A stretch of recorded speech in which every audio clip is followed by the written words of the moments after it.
कहानी के शुरू में हम रेड नाम के खतरनाक कैदी को देखते हैं जो इस वक्त जेल की सलाखों में बंद है। ये इतना शातिर है कि किसी भी तिजोरी को आसानी से खोल सकता है। हाल ही में इसने एक बहुत बड़ी चोरी को अंजाम दिया था जिसकी वजह से ये जेल में सजा काट रहा है। हाल ही में इसने एक बहुत बड़ी चोरी को अंजाम दिया था जिसकी वजह से ये पकड़ा गया और जेल में सजा काट रहा है। रेड को पूरे 5 साल की सजा सुनाई गई थी। अब धीरे धीरे ऐसे ही वक्त गुजरता जाता है और पूरे 2 साल गुजर जाते हैं और रेड को उसके अच्छे व्यवहार की वजह से 2 साल बाद ही जेल से रिहा कर दिया जाता है। जेल से रिहा होने के बाद रेड बहुत ज्यादा खुश हो जाता है। रेड जैसे ही बाहर निकलता है वो अपनी वाइफ क्लूई को देखता है जो उसे लेने के लिए आई थी। क्लूई भी रेड को देख कर के बहुत ज्यादा खुश हो जाती है। फिर ये दोनों घर आते हैं जहाँ हम रेड की बेटी को देखते हैं जिसका नाम बेट्रिस है। रेड जब जेल गया था तब उसकी बेटी बहुत ज्यादा छोटी थी और वो बोल भी नहीं सकती थी, लेकिन अब वो बोल सकती है और उसे फ्रेंच लैंग्वेज भी आती है। लेकिन रेड को फ्रेंच समझ में नहीं आती, इसलिए वो उसे अपनी लैंग्वेज सिखाने लगता है। फिर सीन चेंज होता है और हम एयरपोर्ट पर एक खतरनाक किलर को देखते हैं जिसका नाम ल्यूक है। इसने अभी अभी अमेरिका में एंट्री की है। एयरपोर्ट पर एक ऑफिसर जब ल्यूक के वेरिफिकेशन डॉक्यूमेंट को चेक करता है तो उसे उस पर डाउट होता है, इसलिए वो ल्यूक से पूछताछ करना शुरू कर देता है। बातचीत के दौरान उस ऑफिसर को पता चलता है कि ल्यूक एक साइको किलर है, लेकिन डॉक्यूमेंट पूरे होने की वजह से वो कुछ भी नहीं कर सकता था। अब ल्यूक यहाँ से एक पार्किंग में जाता है और एक कार को चोरी करने की कोशिश करता है। तभी कार का मालिक आ जाता है और वो ल्यूक से कहता है कि तुम मेरी कार को क्यों चुरा रहे हो? खैर साले, मैं अभी पुलिस को बुलाता हूँ। ये सुनकर के ल्यूक को गुस्सा आ जाता है और वो अपने बैग में से खतरनाक हथियार निकालता है और उस आदमी के गले पर एक जबरदस्त वार करके उसे मौत के घाट उतार देता है। फिर उसकी कार को लेकर के यहाँ से निकल जाता है। अब यहाँ से वो सीधा एक बार में पहुँचता है जहाँ पर हम बार के मालिक डॉम को देखते हैं। डॉम जैसे ही ल्यूक को देखता है उसकी पैंट गीली हो जाती है और वो थर थर कांपने लग जाता है, क्योंकि वो अच्छी तरह से जानता है कि ल्यूक कितना खतरनाक किलर है। वो जब भी अपने टारगेट को मारता है तो दर्दनाक मौत मारता है। ल्यूक उसकी हालत को देख कर के कहता है कि बेटा डर मत, मैं तुझे मारने के लिए नहीं आया हूँ बल्कि मैं तेरे पास कुछ हथियार लेने के लिए आया हूँ। यहाँ हमें पता चलता है कि टॉम इल्लीगल हथियारों की तस्करी किया करता है और ये बार सिर्फ उसने पुलिस को धोखा देने के लिए खोल रखा है ताकि वो गुप्त तरीके से हथियारों के बिजनेस को चला सके। फिर टॉम ल्यूक को छत पर लेकर के जाता है और वहाँ पर कुछ गन्स दिखाता है, लेकिन ल्यूक को उनमें से एक भी गन्स पसंद नहीं आती। इसके बाद वो एक गन उठाता है और ट्राई करने के लिए सड़क पर चलते हुए एक आदमी पर निशाना लगाता है और देखते ही देखते वो उस आदमी को शूट कर देता है। लेकिन उसे इस बात का बिल्कुल भी दुख नहीं था कि उसने एक बेगुनाह इंसान की जान ले ली थी। ये देख करके टॉम और भी ज्यादा डरने लग जाता है। फिर ल्यूक उसे कहता है कि मुझे यही गन चाहिए। फिर ल्यूक जब वापस बार में आता है तो यहाँ पर हम टॉम के कुछ दोस्तों को देखते हैं जो ल्यूक को नहीं जानते थे और उसका मजाक उड़ाने लगते हैं। उन्हें इस बात का बिल्कुल भी अंदाजा नहीं था कि ल्यूक कितना ज्यादा खतरनाक आदमी है। ये देख करके ल्यूक के सर पर खून सवार हो जाता है और वो अपनी गन निकाल करके उन पर गोलियां चलाना शुरू कर देता है। देखते ही देखते ल्यूक उन सबको मौत के घाट उतार देता है। मौत के इस नंगे नाच को देखकर ल्यूक समझ जाता है कि टॉम उसे भी नहीं छोड़ेगा, इसलिए टॉम एक शॉटगन उठाता है और ल्यूक पर तान देता है। ये देखकर ल्यूक को और भी ज्यादा गुस्सा आ जाता है और वो टॉम का भी काम तमाम कर देता है। अब ल्यूक यहाँ से सारे हथियार को उठाता है और निकल जाता है, क्योंकि ल्यूक को अब अपने एक सबसे खास दुश्मन को मौत के घाट उतारना है। फिर हम रेड को देखते हैं जो अपने घर पर क्लूई की बनाई हुई पेंटिंग को देख रहा था जिनका जल्दी ही एग्जीबिशन होने वाला है। इस पेंटिंग को देखकर रेड को जेल की दीवारें याद आने लगती है, क्योंकि ये बिल्कुल वैसी ही थी। तभी उसके पास क्लूई आती है और उसे कहती है कि इन पेंटिंग का एग्जीबिशन शाम का है, इसलिए मैं चाहती हूँ कि तुम वहाँ पर जरूर आओ। तब रेड उसे कहता है कि मुझे पेंटिंग के बारे में कोई भी समझ नहीं है, इसलिए मैं वहाँ पर आकर के बोरिंग महसूस करूंगा। लेकिन क्लूई उससे जिद करती है कि तुम्हें मेरे लिए वहाँ पर आना ही होगा। ये कहकर वो यहाँ से चली जाती है और फिर अपनी आर्ट गैलरी में आती है। यहाँ वो अपनी सभी पेंटिंग्स को सेट करने लगती है। तभी यहाँ पर गैलरी का मालिक आता है जिसका नाम डेरेक है। वो क्लूई को अपने ऑफिस में लेकर के जाता है और उसे कहता है कि मैं तुम्हें बहुत ज्यादा प्यार करता हूँ और तुमसे शादी करना चाहता हूँ। ये कहकर के वो उसे टच करने की कोशिश करता है। ये देख करके क्लूई उस पर गुस्सा करने लगती है और उसे कहती है कि शायद तू मेरे हस्बैंड को नहीं जानता, अगर उसे पता चल गया कि तू मुझे परेशान कर रहा है तो वो तुझे कुत्ते की मौत मार देगा। ये सुनकर डेरेक उसे कहता है कि मेरी बात को नहीं मानना, ये तुझे बहुत भारी पड़ेगा और तुमने अपनी पेंटिंग्स के लिए मुझसे बहुत सारा पैसा ले रखा है, इसीलिए शाम तक अगर तुम्हारी सारी पेंटिंग्स नहीं बिकी तो वो सारे पैसे तुम्हें मुझे लौटाने होंगे, वरना मैं तुझ पर केस कर दूंगा। ये सुनकर के क्लूई काफी टेंशन में आ जाती है। फिर हम रेड को देखते हैं जो अपने एक फ्रेंड लीरॉय की शॉप पर आता है। रेड पहले लीरॉय के साथ मिलकर के चोरियां किया करता था और जेल जाने से पहले ही इन दोनों ने मिलकर $5 लाख की चोरी की थी और वो सारे के सारे पैसे बाउंस के रूप में थे, इसलिए उन्हें कोई भी ट्रेस नहीं सकता। रेड अभी लीरॉय से पैसों के बारे में बात कर ही रहा था तभी यहाँ पर अर्नेस्टो नाम का एक आदमी आता है। अर्नेस्टो एक पुलिस ऑफिसर है और उसी की सिफारिश की वजह से रेड को जेल से छोड़ा गया था। अर्नेस्टो काफी टाइम से रेड का पीछा कर रहा था। वो यहाँ पर इसे वार्निंग भी देता है कि तुम पैरोल पर छोड़े गए हो, इसलिए किसी भी वक्त वापस जेल में जा सकते हो। ये कहकर वो रेड की तलाशी लेना शुरू कर देता है क्योंकि उसे डाउट हो रहा था कि रेड के पास ड्रग्स या हथियार हो सकते हैं। लेकिन तलाशी लेने के बाद उसे कुछ नहीं मिलता, तब वो यहाँ से चला जाता है। अर्नेस्टो के जाने के बाद लीरॉय एक दरवाजे को खोलता है और रेड को लेकर के एक बेसमेंट में आता है। यहाँ पर एक बहुत बड़ा सेफ रखा हुआ था। लीरॉय रेड से कहता है कि हमने जो बॉन्ड्स चुराए थे वो इसी सेफ में रखे हुए हैं, इसलिए मैं चाहता हूँ कि तुम इस सेफ को खोलो। ये बिल्कुल वैसा ही है जैसा चोरी करते वक्त हमने बैंक में देखा था और मैं ये भी देखना चाहता हूँ कि तुम में वो टैलेंट अभी भी है या नहीं। अब रेड उस सेफ को खोलने की कोशिश करता है लेकिन बहुत कोशिशें करने के बाद भी वो इसे नहीं खोल पाता क्योंकि 2 साल जेल में रहने की वजह से इसकी सारी प्रैक्टिस छूट गई थी। इससे रेड टेंशन में आ जाता है। तब लीरॉय उसे कहता है कि तुम ज्यादा परेशान मत हो, मैं जानता हूँ कि थोड़ी सी प्रैक्टिस करने के बाद ही तुम वापस से अपने पुराने तरीके पर आ जाओगे। ये कहकर लीरॉय एक चाबी से उस सेफ को खोल देता है और रेड को वो सारे बॉन्ड्स दिखाता है। फिर हम आर्ट गैलरी को देखते हैं जहाँ पर रेड लीरॉय के साथ पहुँच चुका था। रेड को देखकर के क्लूई बहुत ज्यादा खुश हो जाती है। अर्नेस्टो भी यहीं पर आया हुआ था। लोग जब यहाँ की पेंटिंग्स को देखते हैं तो उन्हें बिल्कुल भी पसंद नहीं आती और कहते हैं कि इनमें कुछ भी खास नहीं है। इन बातों को सुनकर के रेड भी थोड़ा टेंशन में आ जाता है। फिर हम रेड की बेटी बेट्रिस को देखते हैं जो अपनी टीचर लोलिता के साथ घर पर थी। अभी ये सोने की तैयारी कर ही रहे थे तभी इनके दरवाजे की बेल रिंग बजती है। लोलिता जब दरवाजे को खोलती है तो सामने ल्यूक खड़ा हुआ था। जैसे ही वो दरवाजा खोलती है ल्यूक अंदर घुस जाता है। लोलिता उसे रोकने की कोशिश करती है लेकिन वो उसकी एक भी बात नहीं सुनता। एक अनजान आदमी को देखकर लोलिता को उस पर डाउट होता है। तब वो एक चाकू लेकर के आ जाती है और इसे बाहर जाने के लिए कहती है। ये देख कर के ल्यूक लोलिता को ही मौत के घाट उतार देता है। ये देख कर के बेट्रिस काफी डर जाती है और यहाँ से भागने लगती है। ल्यूक भी उसे भागते हुए देख लेता है और उस पर अंधाधुंध गोलियां चलाना शुरू कर देता है लेकिन बेट्रिस उससे काफी दूर जा चुकी थी इसलिए उसकी जान बच जाती है। यहाँ हमें पता चलता है कि ल्यूक रेड और उसकी फैमिली को मारने के लिए ही अमेरिका आया है लेकिन आज वो बहुत ज्यादा गुस्से में था क्योंकि आज तक उसके हाथ से कोई भी जिंदा बचकर नहीं भाग सका था। लेकिन आज एक छोटी सी बच्ची उससे बचकर के भाग गई थी। अब ल्यूक घर की तलाशी लेना शुरू करता है तभी उसे यहाँ पर आर्ट गैलरी का एक कार्ड मिलता है जिसे देखकर उसे पता चल जाता है कि रेड उसे कहाँ पर मिलेगा। ल्यूक यहाँ से आर्ट गैलरी की तरफ जाने के लिए रवाना हो जाता है। उधर हम बेट्रिस को देखते हैं जो आर्ट गैलरी में पहुंच चुकी थी। थोड़ी देर में ही ल्यूक यहाँ पहुंच जाता है और अंधाधुंध गोलियां चलाना शुरू कर देता है। अब जो भी इसके सामने आता है ये उसे मौत के घाट उतारता जाता है। ल्यूक ने यहाँ पर भयानक कत्लेआम मचा दिया था। देखते ही देखते वो यहाँ पर लाशों के ढेर लगा देता है। ल्यूक ने यहाँ पर खून की ऐसी होली खेली कि सारी पेंटिंग्स और दीवारें खून से भर गई थी। यहाँ पर सिर्फ लोगों की चीखें और चिल्लाने की आवाजें सुनाई दे रही थी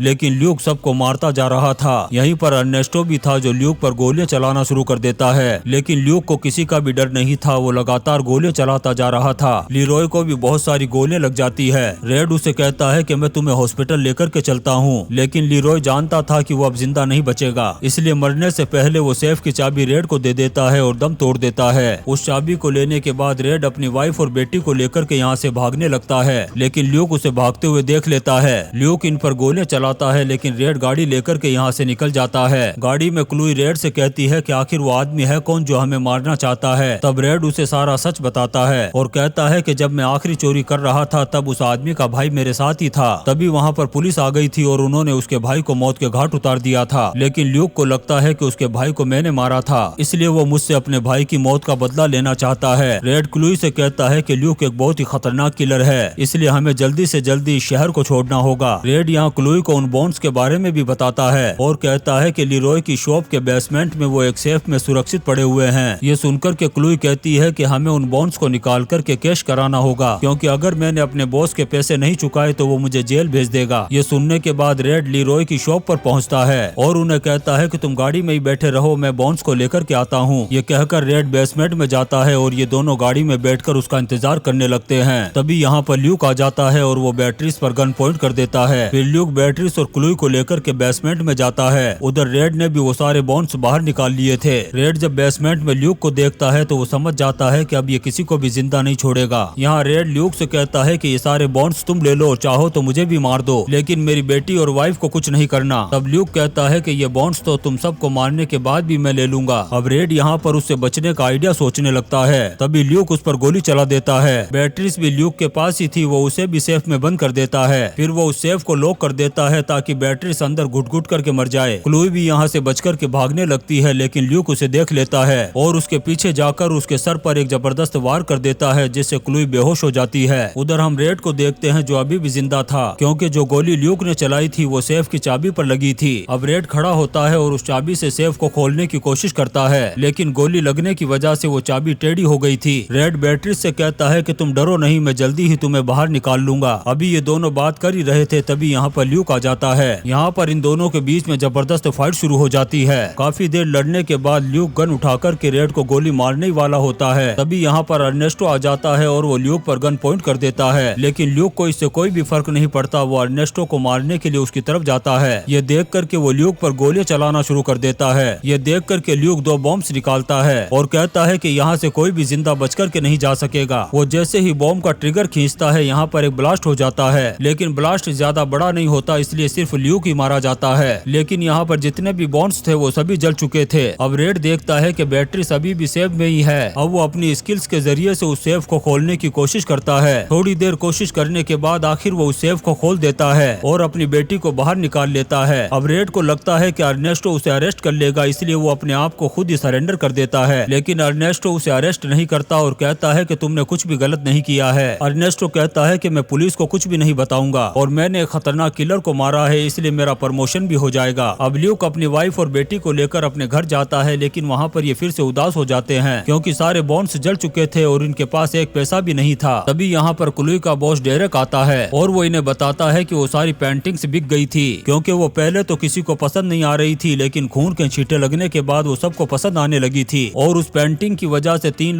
लाख की कमाई हुई है और ये सारे पैसे अब क्लोई के हैं। इतने सारे पैसे को देख करके ये सभी खुश हो जाते हैं और इसी सीन के साथ ये शानदार मूवी लकी डे खत्म हो जाती है। दोस्तों, हम आपके लिए ऐसी ही इंटरेस्टिंग मूवीज एक्सप्लेन करते रहेंगे, तो आप चैनल को सब्सक्राइब जरूर करें और लाइक और कमेंट्स भी करें। Thank you.